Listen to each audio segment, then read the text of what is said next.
الرحیم اللهم صل علی محمد وعلى آل محمد كما صلیت علی ابراہیم وعلى آل ابراہیم انک حمید مجید اللهم بارک علی محمد وعلى آل محمد كما بارکت علی ابراہیم وعلى آل ابراہیم انک حمید مجید باب تحریم امتناع المرأة من فراش زوجها اذا دعاها ولم يكن لها عذر شرعی عن ابی ہریرہ رضی اللہ عنہ قال قال رسول اللہ صلی اللہ علیہ وسلم اذا دعا الرجل امرأته الى فراشه فابت فبات غضبان عليها لعنتها الملائكة حتى تصبح متفق علیہ باب تحریم صوم المرأة تطوعا وزوجها حاضر الا بإذنه عن ابی ہریرہ رضی اللہ عنہ ان رسول اللہ صلی اللہ علیہ وسلم قال لا يحل للمرأة أن تصوم وزوجها شاهد إلا بإذنه ولا تأذن في بيته إلا بإذنه متفق علیہ امام نووی رحمہ اللہ نے اپنی کتاب ریاض الصالحین میں باب نمبر 323 اس عنوان سے قائم کیا ہے کہ یہ بات حرام ہے کہ شوہر اپنی بیوی کو ازدواجی تعلق کے لیے اپنے پاس بلائے اور وہ بغیر کسی شرعی عذر کے انکار کر دے۔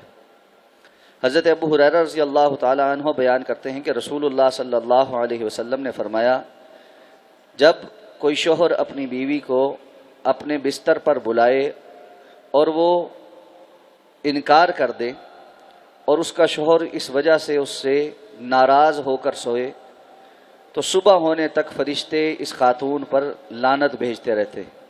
یہ حدیث مبارکہ صحیح بخاری اور صحیح مسلم کی متفق علیہ روایت۔ اگلے باب میں ایک اور حدیث مبارکہ لے کر آئے ہیں۔ باب اس عنوان سے قائم کیا ہے کہ یہ بات جائز نہیں کہ خاتون اپنے شوہر کی موجودگی میں نفل روزہ بغیر اس کی اجازت کے رکھے۔ حضرت ابو ہریرہ رضی اللہ تعالیٰ عنہ فرماتے ہیں کہ رسول اللہ صلی اللہ علیہ وسلم نے فرمایا کسی عورت کے لیے یہ بات جائز نہیں کہ اس کا شوہر موجود ہو، یعنی کہیں سفر پر یا دور گیا ہوا نہیں ہے، موجود ہے، اور وہ اس کی اجازت کے بغیر روزہ رکھے اور نہ ہی اس کی اجازت کے بغیر کسی کو گھر میں آنے کی اجازت دے۔ یہ حدیث مبارکہ بھی صحیح بخاری اور صحیح مسلم کی متفق علیہ روایت۔ معاشرتی زندگی کے بہت سے پہلو ایسے ہیں جن کے حوالے سے اسلام نے اہل ایمان کی وہ تربیت کی ہے جن سے ہمیشہ خیر پھوٹتی ہے اور شر کے دروازے بند ہوتے ہیں۔ شوہر اور بیوی نکاح میں بندھن میں بندھنے کے بعد ایک معاہدے کے تحت ایک دوسرے کے ساتھ زندگی بسر کرتے ہیں۔ اس معاہدے میں کچھ حقوق اور واجبات ہیں جو دونوں کے اوپر عائد ہوتے ہیں، یعنی مرد کے کچھ حقوق ہیں، کچھ واجبات، اسی طرح عورت کے کچھ حقوق ہیں، کچھ واجبات ہیں۔ یہ احادیث مبارکہ جب بیان کی جاتی ہیں تو بعض خواتین ان احادیث کو لے کر اسلام پر اور شریعت کے احکامات پر تنقید شروع کر دیتی، اور موجودہ دور میں سو کالڈ لبرل مافیا یا جس کو ہم موم بتی مافیا بھی کہتے ہیں، ان کو یہ بہت تکلیف ہے کہ اس قسم کی احادیث کو سن کر وہ کہتے ہیں کہ یہ ظلم ہے اور اس میں عورت کا کوئی خیال نہیں کیا گیا اور عورت کی حقوق کی کوئی بات نہیں کی گئی، اور اب تو ایک نئی اصطلاح وجود میں آئی ہے کہ اگر کوئی شوہر اپنی بیوی کو بستر پر بلائے اور ازدواجی حقوق کے ادائیگی کا کہے اور وہ انکار کر دے اور اس کے باوجود شوہر اس کے ساتھ تعلق قائم کرے تو کہتے جی یہ میرٹل ریپ ہے، یہ بھی قابل جرم ہونا چاہیے اور اس کے لیے وہ کوشاں ہے۔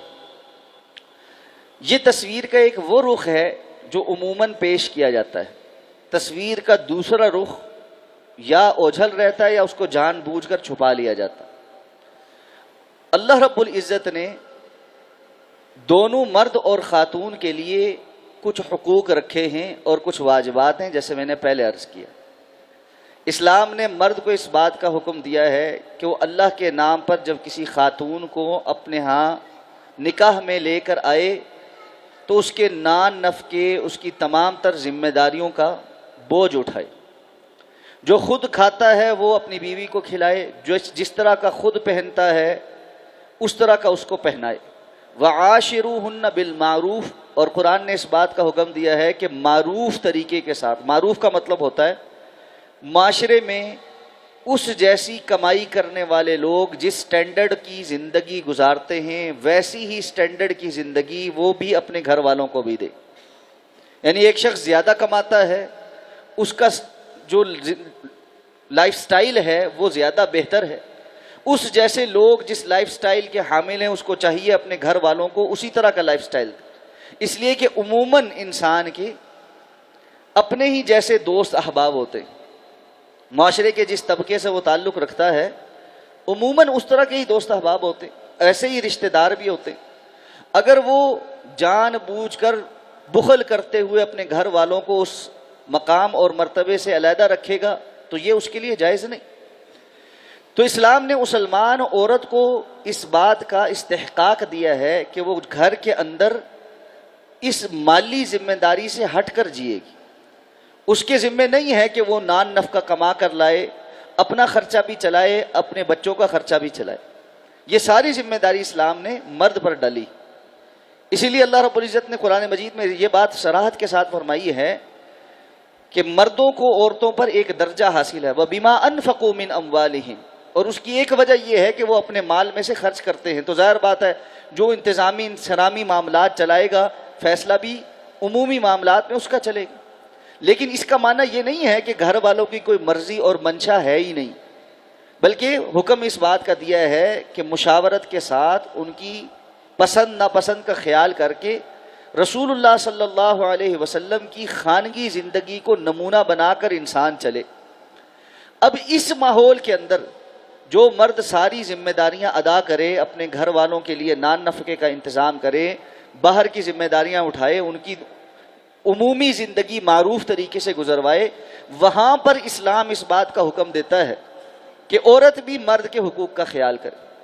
وہ جہاں گھر سے باہر جا کر کما کر لا کر عورت کے حقوق کا خیال کر رہا ہے تو اس کی جو جسمانی ضروریات ہیں جس کی وجہ سے اس نے شادی کی، یہ بات انڈرسٹوڈ ہے کہ ایک مرد نے کسی خاتون سے اس لیے شادی کی ہے اور وہ اس کی تمام تر نان نفقے کی اور دیگر ضروریات کو برداشت کرنے کے لیے اسی لیے تیار ہوا ہے کہ اس کی کچھ فزیکل نیڈز ہیں جو وہ ذہن میں رکھے ہوئے ہے کہ میری یہ زوجہ جو ہے وہ پوری کرے گی۔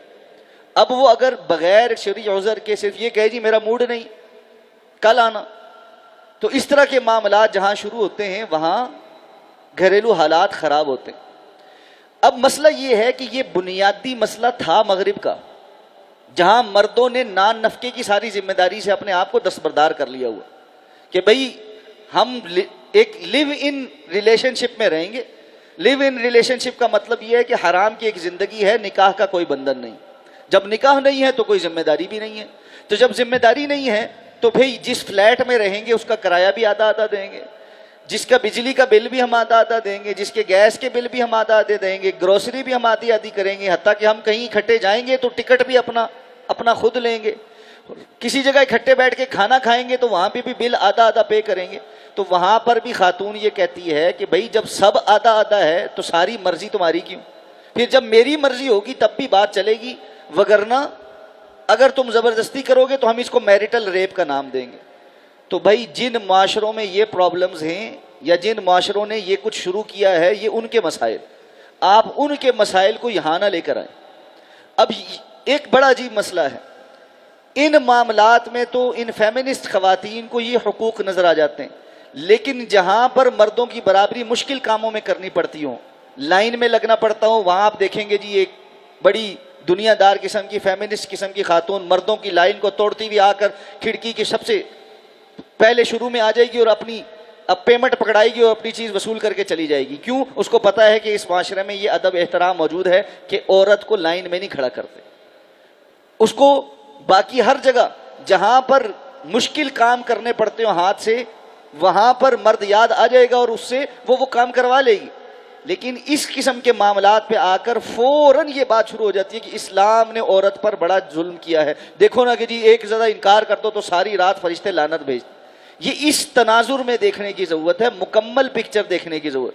اسلام نے مرد کو بھی کچھ چیزوں کا پابند کیا, عورت کو بھی کچھ چیزوں کا پابند کیا. ہاں, اس کے ساتھ چند باتیں ذہن میں رہنی چاہیے. مسلمان خاتون بہرحال انسان ہے, اور اگر اس کے شرعی عذر موجود ہیں. شرعی عذر کیا کیا ہو سکتا ہے؟ نمبر ایک شرعی عذر یہ ہے کہ جن ایام کے اندر اللہ رب العزت نے تعلق قائم کرنے سے منع فرمایا ہے, ان ایام میں اگر کوئی زبردستی تعلق قائم کرنے کی کوشش کرتا ہے جبکہ مسلمان عورت منع کرتی ہے, یہ گناہ گار ہے, وہ گناہ گار نہیں.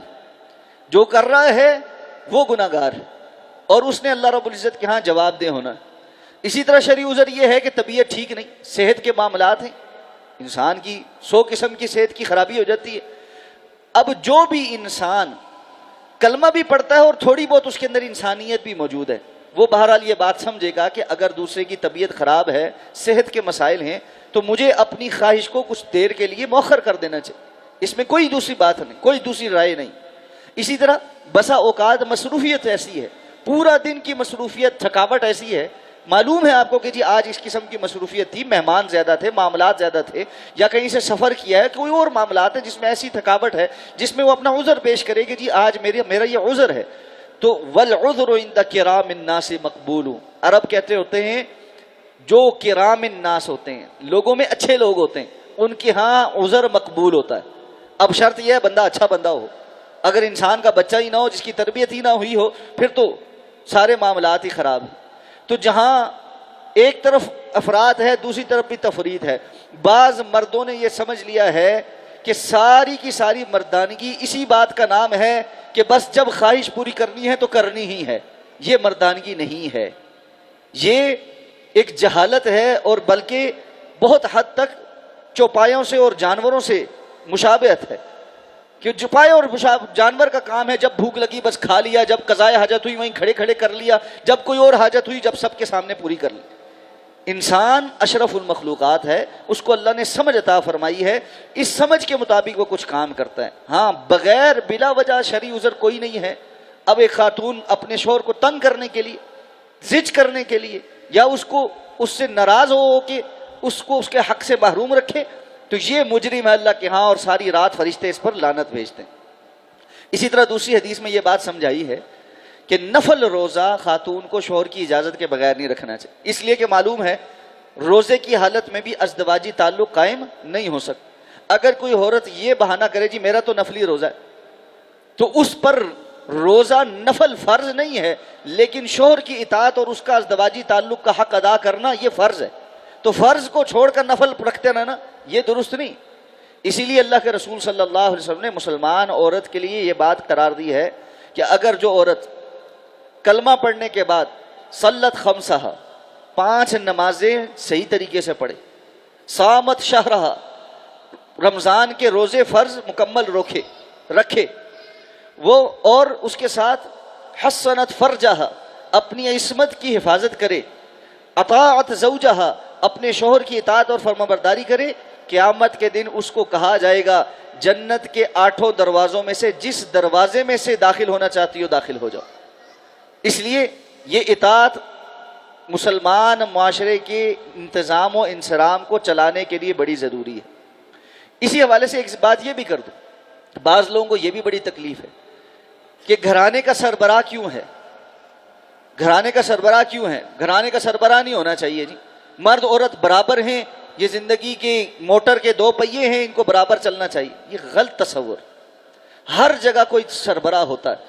اگر آپ اس بات کو ڈینائی کر دیں گے تو پھر تو معاشرے ایک جنگل کا قانون بن جائے گا, جس کی لاٹھی اس کی بھینس ہوگی. ہم میں سے ہر کوئی اپنے سے اوپر کسی بڑے کی حکم کا تابع ہوتا ہے. اولاد گھر میں ماں باپ کے حکم کی تابع ہوتی ہے, بیوی اپنے شوہر کے حکم کے تابع ہوتا ہے, شوہر اپنوں سے بڑوں کے حکم کا تابع ہے. اسی طرح عوام الناس اپنے حکمرانوں کے حکم کی تابع ہے. اسلام نے باقاعدہ اس بات کا حکم دیا ہے, یا ایھا الذین آمنوا اطیعوا اللہ واطیعوا الرسول واولی الامر منکم. تو ہم میں سے ہر کوئی کسی کے حکم کا تابع ہے. آج قانون سارا ہٹا لیں کہ ہم کسی قانون کو نہیں مانتے, تو یہ تو پھر جنگل ہے. جنگل میں کسی کا قانون نہیں، بس جو مرضی کرتا پھرے، کوئی جیل نہیں، کوئی ضابطہ اخلاق نہیں۔ تو یہ سوال کہ جی نہیں کیوں ایک بندہ گھر کے اندر حاکم ہے اور باقی سارے اس کے مطیع اور فرما بردار ہیں، یہ بے وقوفانہ سوال ہے۔ تمام ذی شعور لوگ اس بات کو سمجھتے ہیں کہ جہاں بھی انسان بستے ہیں وہاں پر وہ قانون، ضابطے اور کسی حاکم کے حکم کے تابع ہوتے ہیں۔ ہاں، حاکم کو ظلم نہیں کرنا چاہیے، اس کو اپنے اختیار کا ناجائز فائدہ نہیں اٹھانا چاہیے۔ اللہ رب العزت ہمیں سمجھ کر عمل کرنے کی توفیق عطا فرمائے۔ سبحانک اللہم و بحمدک، نشہد ان لا الہ الا انت، نستغفرک و نتوب الیک۔